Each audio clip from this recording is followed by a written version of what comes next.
اعوذ باللہ من الشیطان الرجیم بسم اللہ الرحمن الرحیم من كان عدوا لجبریل فإنه نزله على قلبك بإذن الله مصدقا لما بين يديه وهدى وبشرى للمؤمنين من كان عدوا لله وملائكته ورسله وجبريل وميكال فإن الله عدو للكافرين۔ سورۃ البقرہ آیت نمبر 97 اور 98۔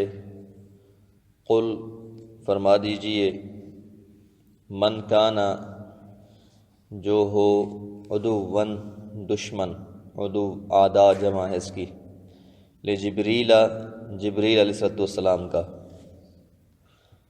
فإنہ پس یقیناً اس جبریل نے نزلہ نازل کیا ہے اس قرآن مجید کو، علی قلبی کا آپ کے دل پر، بإذن اللہ اللہ کے حکم سے۔ نبی مہربان صلی اللہ علیہ وسلم کے پاس یہودی اکثر آیا کرتے تھے اور مختلف سوالات کیا کرتے تھے۔ اسی طرح ایک مرتبہ یہودیوں کی ایک جماعت رسول مقبول صلی اللہ علیہ وسلم کے پاس آئی اور انہوں نے کہا کہ ہم آپ سے چند سوال کرتے ہیں، اگر آپ نے ان سوالوں کے صحیح جواب دیے تو پھر ہم آپ کو مان جائیں گے۔ تو نبی مہربان صلی اللہ علیہ وسلم نے بھی ان سے اس بات کا عہد لیا، ان کو قسم دی اس بات کی کہ اگر میں نے واقعی جواب ٹھیک دیے تو تم پھر مجھ پر ایمان لاؤ گے۔ انہوں نے اقرار کیا۔ اس کے بعد انہوں نے یہ سوال کیا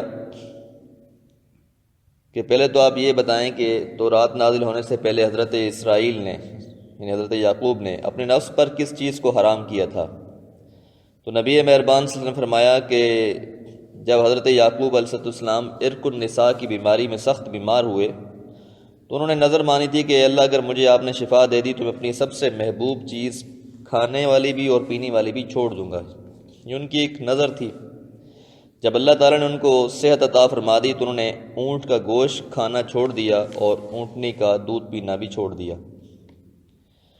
پھر انہوں نے ایک اور سوال کیا، انہوں نے پھر اللہ کے رسول ان سے پوچھا کہ کیا میں نے جواب درست دیا ہے؟ تو انہوں نے کہا بالکل آپ نے جواب درست دیا ہے، آپ کا جواب ٹھیک ہے۔ پھر انہوں نے کہا کہ اچھا یہ بتاؤ کہ تورات میں جس نبی اور امی کی خبر ہے اس نبی کی خاص نشانی کیا ہے اور اس کے پاس کون سا فرشتہ وحی لے کر آتا ہے؟ تو آپ صلی اللہ علیہ وسلم نے فرمایا کہ اس کی نشانی یہ ہے کہ اس کی آنکھیں جب سوتی ہیں تو اس کا دل بیدار ہوتا ہے، جاگ رہا ہوتا ہے۔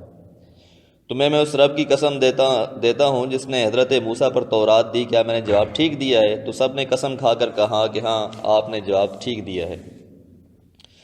پھر انہوں نے کہا کہ آپ پر وحی کون لے کر آتا ہے؟ تو نبی مہربان صلی اللہ علیہ وسلم نے فرمایا کہ مجھ پر تو حضرت جبریل علیہ السلام وحی لے کر آتے ہیں۔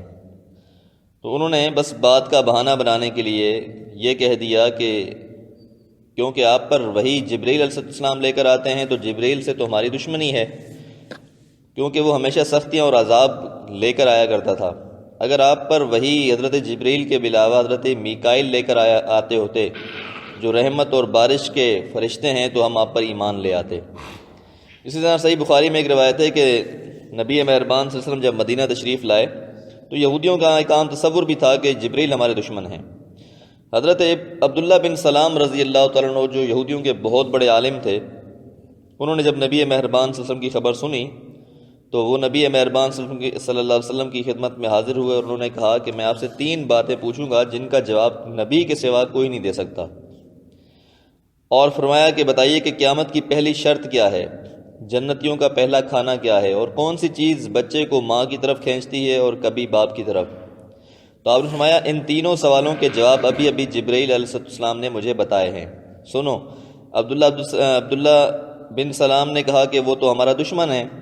آپ نے فرمایا کہ پہلی نشانی یہ ہے کہ قیامت کی کہ آگ ہے جو لوگوں کے پیچھے لگے گی اور انہیں مشرق سے مغرب کی جانب اکٹھا کر دے گی، اور جنتیوں کی جو پہلی خوراک ہوگی وہ مچھلی کی کلیجی کے طور پر ہوگی، اور جب مرد کا پانی عورت کے پانی پر سبقت کر جاتا ہے تو لڑکا پیدا ہوتا ہے، اور جب عورت کا پانی سبقت کر جائے تو لڑکی پیدا ہوتی ہے۔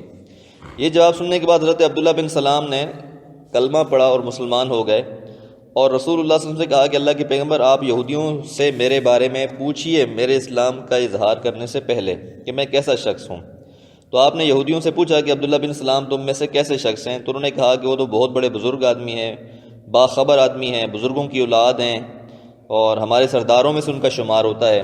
جب انہوں نے ان باتوں کی تصدیق کر دی ساری، تو پھر نبی مہربان صلی اللہ علیہ وسلم کے سامنے حضرت عبداللہ بن سلام نے آ کر اسلام کا اظہار کیا اور گواہی دی کہ اشہد اللہ الہ الا اللہ وانک محمد الرسول اللہ۔ آپ نے جیسے ہی یہ بات کہی عبداللہ بن سلام نے، تو فوراً یہودیوں نے یہ کہنا شروع کر دیا کہ یہ تو بہت جو ہے گھٹیا شخص ہے، اور اس کے باپ دادا بھی بڑے نیچے قسم کے لوگ تھے، یہ کمینہ ہے، مطلب عجیب عجیب باتیں انہوں نے کہنا شروع کر دی۔ تو عبداللہ بن سلام نے فوراً کہا کہ اللہ کے پیغمبر، مجھے اسی بات کا ڈر تھا کہ یہ میرے بارے میں جو ہے بہتان لگائیں گے اور مختلف باتیں کریں گے۔ تو ان آیات کا پس منظر یہی ہے کہ جو یہودیوں نے کہا تھا کہ ہماری حضرت جبرائیل سے دشمن ہے، تو اس لیے فرمایا قل کہہ دیجئے من کان عدوا، جو بھی ہو دشمن، لجبریل، جبرائیل علیہ السلام کا، فإنہ، پس یقیناً اس جبرائیل نے، نزلہ، نازل کیا ہے اس قرآن مجید کو، علی قلبک، آپ کے دل پر، بإذن اللہ، اللہ کے اذن سے۔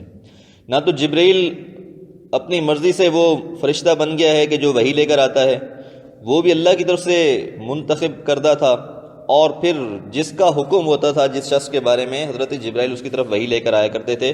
تو جب حکم اللہ تعالیٰ کا حضرت جبرائیل کو یہ تھا کہ اس قرآن مجید کو محمد الرسول اللہ صلی اللہ علیہ وسلم پر نازل کرنا ہے، تو اسی پر ہی نازل کیا جائے گا۔ اس لیے ان کا یہ بھی خیال تھا کہ نہیں، محمد صلی اللہ علیہ وسلم کے علاوہ کسی اور پر اس کو نازل کرنا چاہیے تھا۔ مصدقاً، تصدیق کرنے والی ہے یہ کتاب، لما بین یدیہ، جو ان کے پاس ہے، یعنی تورات، وہدن، اور باعث ہدایت ہے یہ کتاب، وبشرا، اور خوشخبری ہے، للمؤمنین، ایمان لانے والوں کے لیے۔ من کانا، جو بھی ہو، عدواً، دشمن، للہ، اللہ کا، وملائکتہ، یا اس کے فرشتوں کا، ورسلہ، اور اس کے رسولوں کا، وجبریل، اور جبریل کا، ومیکال، اور میکائیل السلام کا، فإن اللہ، پس یقیناً اللہ تعالیٰ بھی، عدوٌ، پھر دشمن ہے، للکافرین، انکار کر دینے والوں کا، کفر کر دینے والوں کا۔ کہ اگر کوئی بھی انسان کسی ایک فرشتے کو نہیں مانتا، کسی ایک رسول کا انکار کر دیتا ہے، کسی ایک آیت کا انکار کر دیتا ہے، تو پھر ایسا شخص مسلمان نہیں رہتا۔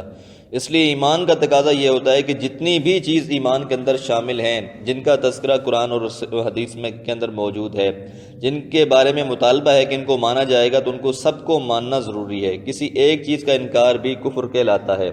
اس لیے اللہ تعالیٰ کا سے دعا ہے کہ اللہ تعالیٰ ہر چیز پر ایمان لانے والا اور پختہ ایمان لانے والا ہمیں بنا دے۔ وما علیہ الا البلاغ۔